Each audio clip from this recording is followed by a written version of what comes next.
말씀은 가나안에 들어간 아브라함의 모습입니다. 그런데 가나안에 들어가자마자 실패합니다. 아브라함에게 위기가 닥칩니다. 그리고 그 위기에 아브라함은 믿음으로 대처하지 못합니다. 그럼에도 불구하고 하나님은 그런 아브라함을 깎고 다듬고 그리고 사용하십니다.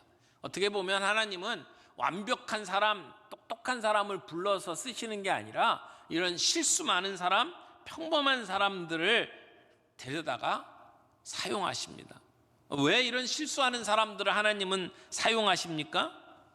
실수하지 않는 사람이 없기 때문입니다.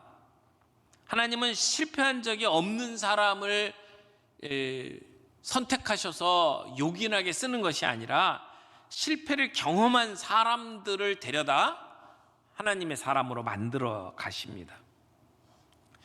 오늘 이 말씀 가운데 세 가지 함께 살펴볼 중요한 대목이 있는데, 하나는 아브라함이 하나님이 주신 약속보다도 생존의 문제를 더 중요하게 여기는 모습을 보게 됩니다. 그러니까 아브라함이 실패한 원인이 뭐냐라고 이야기를 한다면 한마디로 하나님의 약속을 제대로 붙잡고 있지 못했다라고 하는 것입니다. 10절 말씀 보세요.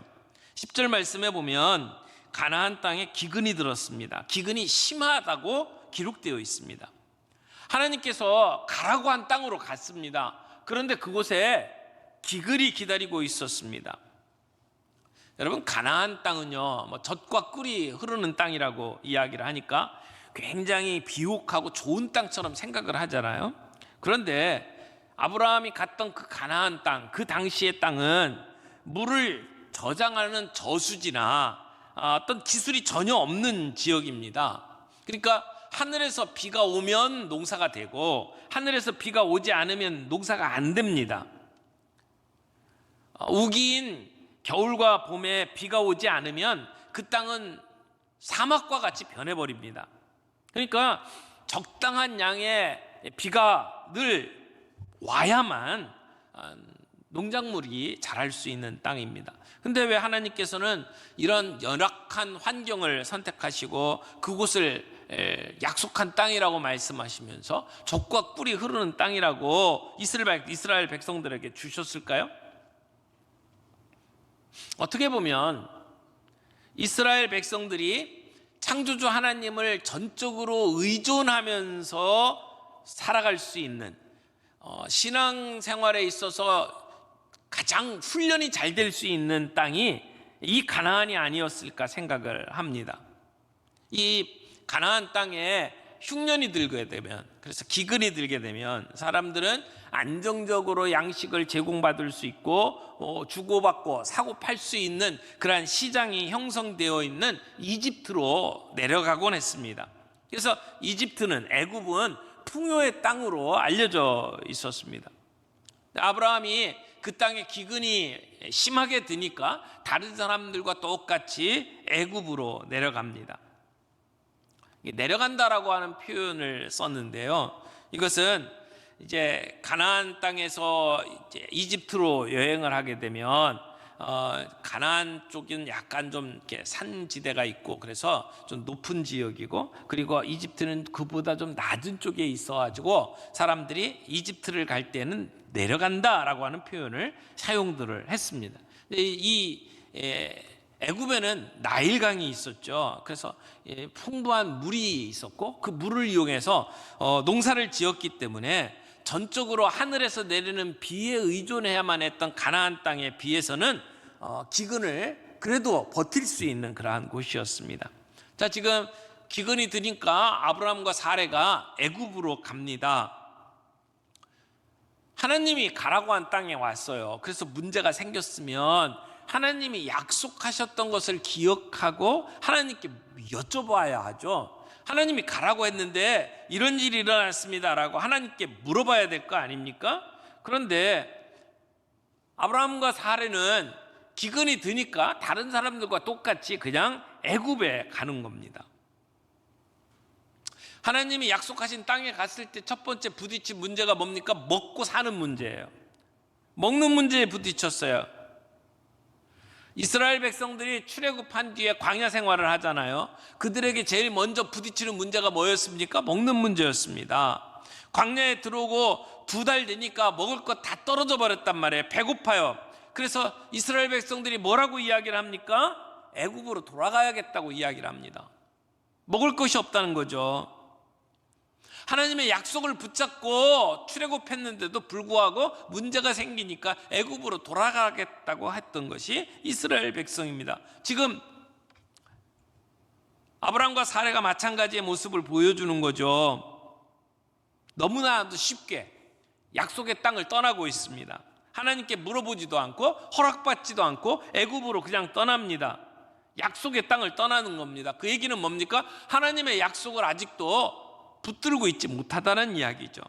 자기 자신이 살아남는 생존에 보다 더 무게중심이 있는 겁니다. 약속을 신뢰하지 못하고 있는 겁니다.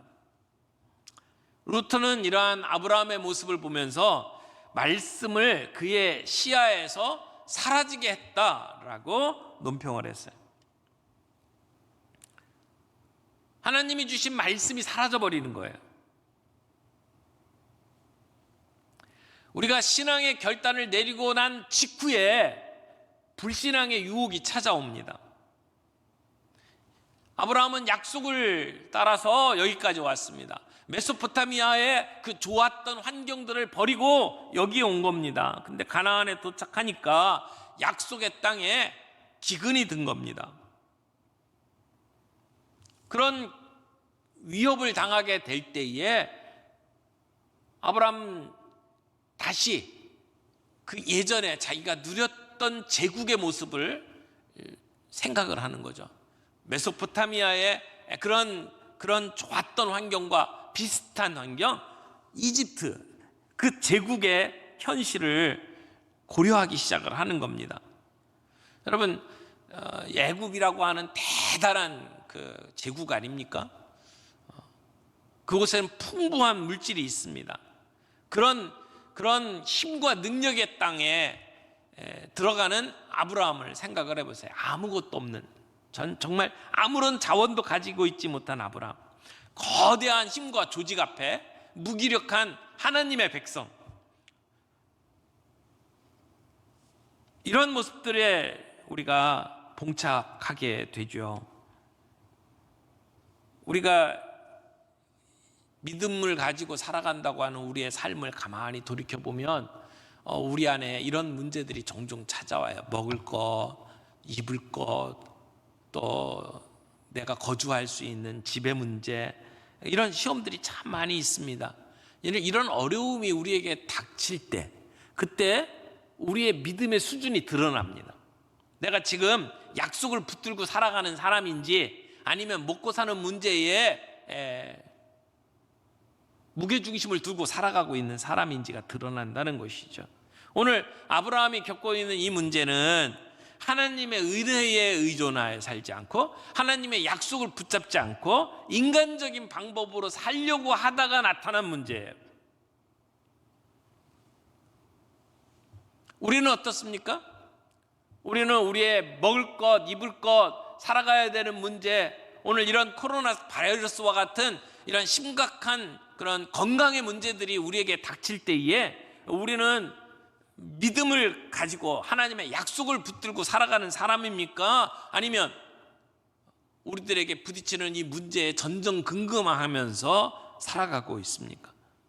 이런 문제에 부딪혔을 때에 우리의 신앙의 수준은 어떤 모습으로 나타납니까? 약속보다 생존의 문제를 더 중요하게 생각했던 아브라함이 그 다음에 어떤 일을 합니까?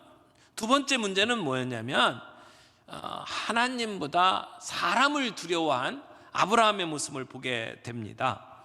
자, 이제 애굽으로 내려갑니다. 문제가 생겼죠. 자기의 아내가 너무 이쁜 거예요. 그러면서 이 아브라함에게 밀려든 생각이 뭐냐면 두려움이었습니다. 우리가 하나님의 약속을 붙잡고 믿음을 가지고 살아갈 때는 두려움이 찾아오질 않습니다. 그러나 우리가 그런 영적인 그러한 근거를 잃어버릴 때, 우리의 믿음이 약화될 때에 우리에게 찾아오는 것이 두려움입니다. 두려움이 찾아오면 정상적인 판단을 하기가 쉽지 않습니다. 우리의 마음을 꽁꽁 묶어버립니다. 우리의 생각이 두려움의 인질이 되어버립니다. 근데 이 아브라함에게 그런 증상이 시작이 된 겁니다. 그래서 아브라함은 그 두려움에 사로잡혀서 제대로 된 선택을 하지 못하죠. 사실 두려워해야 될 것이 있다면 하나님입니다. 사람이 아닙니다.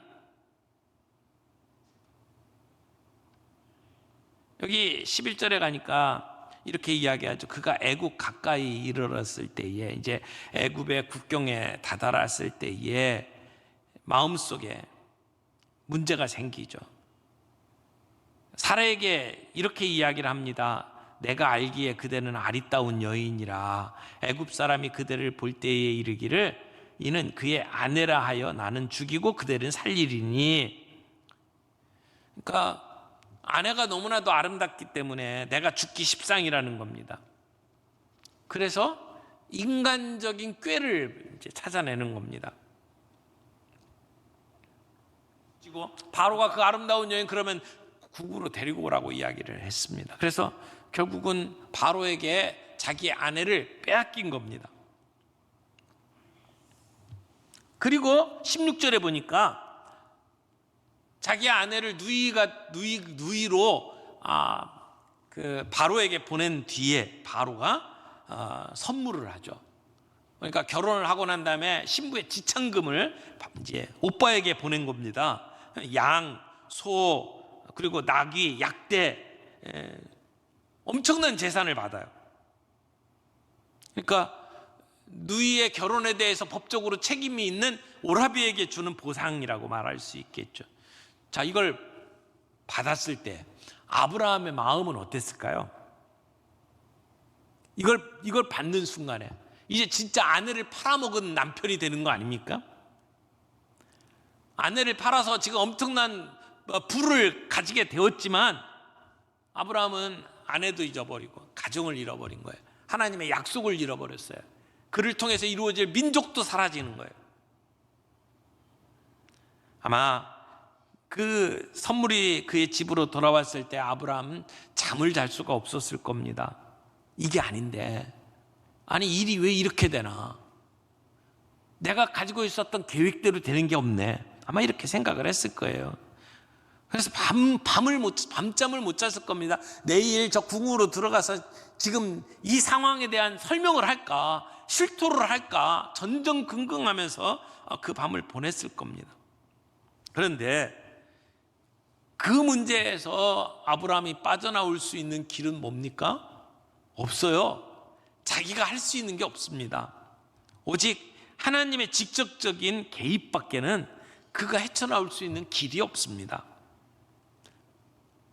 무시무시한 제국의 파워 앞에 아무것도 가지지 못한 신앙인의 모습, 그 균형을 깰 수 있는 것은 하나님의 등장밖에는 없습니다. 하나님 개입하셔서 이 문제를 해결해 주실 수밖에 없습니다.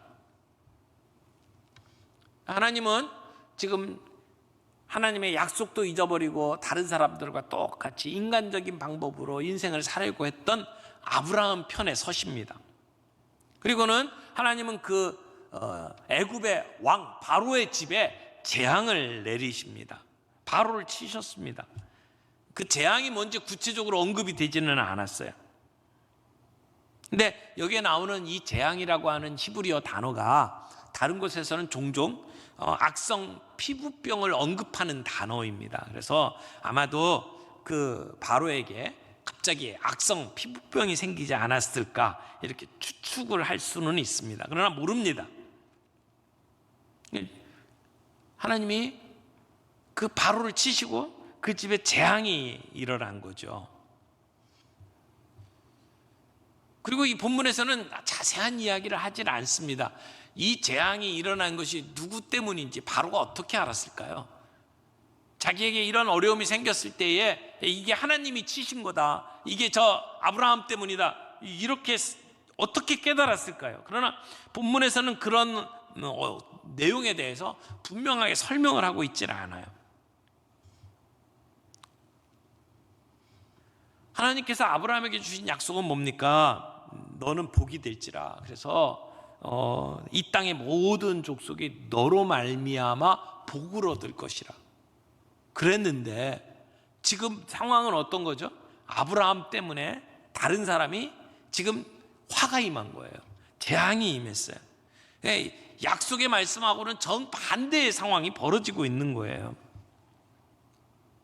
그 다음날 바로가 황급하게 아브라함을 부릅니다. 그리고 따집니다. 18절 19절에 보니까 바로가 아브라함을 불러서 이르되 내가 어찌하여 나에게 이렇게 행하였느냐? 내가 어찌하여 그를 네 아내라고 내게 말하지 아니하였느냐? 내가 어찌 그를 누이라 하여 내가 그를 데려다가 아내를 삼게 하였느냐? 네 아내가 여기 있으니 이제 데려가라. 아내를 데리고 가라고 떠밀듯이 내보냅니다. 바로가 아브라함을 책망하고 있어요. 그리고 그 바로의 책망 앞에 아브라함은 아무런 말을 못해요. 바로에게 사실대로 이야기하지 않냐고 속인 대가로 지금 아브라함은 창피를 당하고 있는 거예요. 하나님의 약속은 내 이름이 창대하게 될 거라고 얘기를 했는데 지금 아브라함은 수치를 당하고 있어요. 이방인에게, 믿지 않는 사람들에게 칭송이 아닌 비난을 당하고 있는 이 모습을 보세요. 자, 이 상황에서 바로왕은 얼마나 놀랐겠습니까? 저 아브라함은 건드리면 안 되는 사람이구나, 아마 그렇게 생각을 했을지 몰라요. 근데 아브라함 입장에서 한번 생각을 해보세요. 지금 잘못은 누가 했죠? 내가 했잖아요. 아브라함이 한 거잖아요. 두려움 속에서 잘못 판단하고 거짓말을 하고, 그래서 지금 이 지경까지 왔잖아요. 그런데 누가 다쳤습니까? 누가 혼났습니까? 아브라함이 아니라 바로가 혼났어요. 지금 이 극적인 상황 속에서 아브라함이 깨달은 것은 무엇일까요? 하나님의 약속은 진짜구나. 하나님이 나의 보호자시구나. 내가 아무런 보호받을 어떤 근거도 없이 여기에 왔는데, 나를 지켜낼 수 있는 힘도 없고 파워도 없는데 나를 지켜내시는 보호자가 계시는구나. 내가 약속을 믿지 못하고 내가 실패했어도 하나님은 나를 붙드시는구나. 하나님의 약속은 내 실패보다 강력하구나. 아마 이런 사실을 아브라함이 깨닫지 않았을까요? 근데 본문 말씀을 보면서 참 이상한 것 중에 하나는, 이 정도 됐으면 하나님께서 아브라함을 책망하실 것 같은데 본문 어디에도 하나님이 아브라함을 꾸짖은 부분이 없어요. 우리가 보기에 아브라함의 모습은 정말 믿음이 없는 행동이고 너무나 유치한 행동이고 하나님의 약속을 지켜내는 사람이라고 말할 수 없는데, 인간의 꾀를 가지고 살면서 정말 치졸한 방법으로 살아남으려고 애를 썼던 모습밖에 없는데, 하나님은 그 아브라함을 향해서 책망하지 않습니다. 꾸짖거나 나무라지 않습니다. 그냥 아브라함 편에 서 주십니다. 내가 너를 지킨다, 내가 너를 보호하겠다 라고 하셨던 약속을 그냥 지켜주십니다. 믿음으로 살아가는 삶의 모습을 보여주지 못했음에도 불구하고 하나님은 그를 꾸짖지 아니하시고 그의 편에 서주신다는 거예요. 저는 이 사건 속에서 아브라함은 내가 비록 믿음이 적어서 실패한다 할지라도 하나님은 나를 버리시지 않는구나. 하나님은 나를 포기하지 않는구나.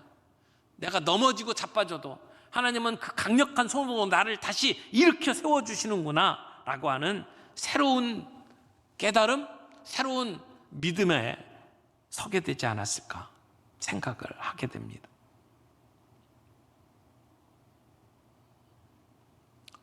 이 사건은 하나님께서는 징계하시는 하나님이 아니라 은혜를 베풀어 주시는 하나님, 우리를 붙들어 주시는 하나님을 보여줍니다. 여러분, 어린아이가 처음 걸음마를 할 때에 넘어지죠. 애들이 넘어지지 않으려고 바동바동 되면서 걸어가다가 풀썩 접어지면 부모들이 그 아이의 모습을 보면서 어떻게 합니까? 넘어졌다고 책망합니까? 나무랍니까? 아니요. 다시 일어나서 가라고 박수 쳐주고 칭찬해주고 잘했다고 이야기를 합니다. 지금 하나님께서 아브라함에게 보여주시는 모습이 이런 모습이 아닐까 생각을 합니다. 우리가 영적으로 어릴 때 우리는 실패합니다. 넘어집니다.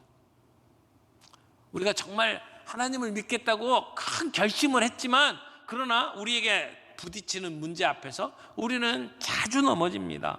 사람들이 하는 방식대로 살아가고 하나님의 약속을 깊게 생각하지 못하고 인간적인 꾀를 내고 그래서 이 상황을 모면하려고 하는 우리의 얄팍한 수를 우리들은 내놓을 수밖에 없는 경우들이 참 많이 있죠. 이 땅의 모습들, 우리 주변의 모습은 어떻게 보면 마치 애굽의 그 제국과 같은 모습이라고 생각을 합니다. 강력한 파워를 가지고 있고 우리가 조금만 뭔가 잘못하면 사람들은 우리를 향해서 엄청난 비난을 쏟아내는 그러한 상황 속에 오늘 우리들이 살아갑니다. 이런 상황 속에서 내가 누군지를 드러내고 정체성을 드러내고 내가 그 말씀대로 살아가려고 하는 용기를 어디서 우리가 찾을 수가 있습니까? 이런 거대한 물질적인 조직과 힘 앞에 살아가는 힘없는 우리 그리스도인들의 삶 속에도 하나님이 간섭하시고 개입하셔서 오늘 역사하신다고 하는 그 하나님의 등장을 우리가 믿기 때문이라고 생각을 합니다. 하나님이 우리 가운데 개입하시고 역사하시는 것을 믿는다면 우리는 내가 누군지를 드러내고 우리의 색깔을 선명하게 나타낼 수 있는 용기가 생길 수 있습니다. 오늘 이 말씀 앞에서 우리는 어떤 반응을 보여야 합니까? 저는 이렇게 생각했어요. 빨리 커야겠다. 영적으로 성숙해야겠다. 영적으로 낮은 자리, 초보 자리에 앉아 있으면 우리는 저 아브라함과 같은 실패를 늘 할 수밖에 없구나. 그래서 영적으로 성숙해야 되겠다라고 하는 생각과 더불어 그럼에도 불구하고 내가 성숙하지 못한다 할지라도 내가 비록 아직도 영적으로 낮은 수준에 머물러 있어서 인간적인 생각 때문에 실패하는 경우들이 있다 할지라도 하나님은 오늘도 나를 붙들고 계시고 나를 꾸짖기보다는 다시 일으켜 세우시는 하나님의 놀라운 은혜를 오늘도 우리가 경험하게 된다고 믿습니다. 오늘 이 땅을 살아가는 가운데 내가 누군지 알기를 바랍니다. 나는 하나님의 나라를 세워가는 하나님의 사람이다. 하나님이 이루시기 원하시는 하나님의 나라, 인간의 제국이 아닌 하나님의 나라를 세워가기 위해서 하나님은 나를 선택하셨어요. 완벽하기 때문이 아니라 부족하고 연약함에도 불구하고 하나님은 나를 선택하시고 오늘도 나를 지켜주시고 있다는 것이죠. 나를 통해서 하나님은 이 세상에 복을 전하기를 원하신다는 겁니다.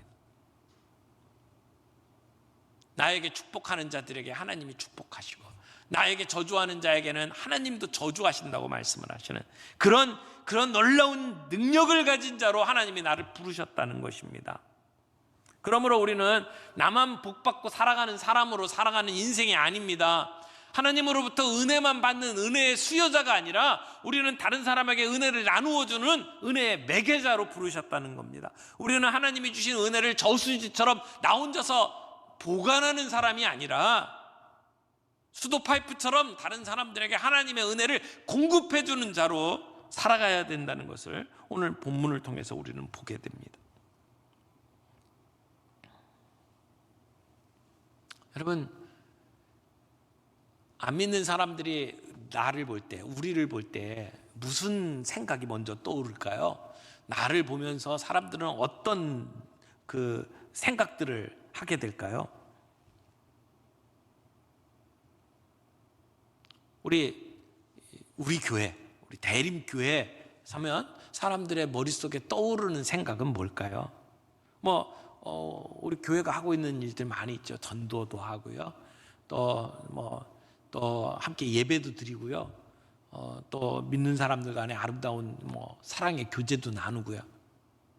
또 때에 따라서는 사회의 잘못된 것에 대해서 우리가 이야기도 하죠. 지금 낙태 문제, 법 개정하는 문제 때문에 여러 가지 이야기들이 나오고 있는데 교회는 낙태에 대해서 반대합니다. 또 동성애에 대해서도 반대하죠. 그러면 사람들은 우리 교회를 생각을 할 때 코로나 이 상황 속에서도 뭐 무조건 자기들끼리 모여서 예배드리다가 코로나 걸리는 집단, 이런 것들로 생각을 할까요? 아니면 동성애나 낙태 운동에 이렇게 걸기 운동하는 모습으로만 우리를 생각을 할까요? 우리를 떠오를 때에 정말 예수 믿는 사람들, 저 교회 하면 떠오르는 생각이 도대체 뭘까요?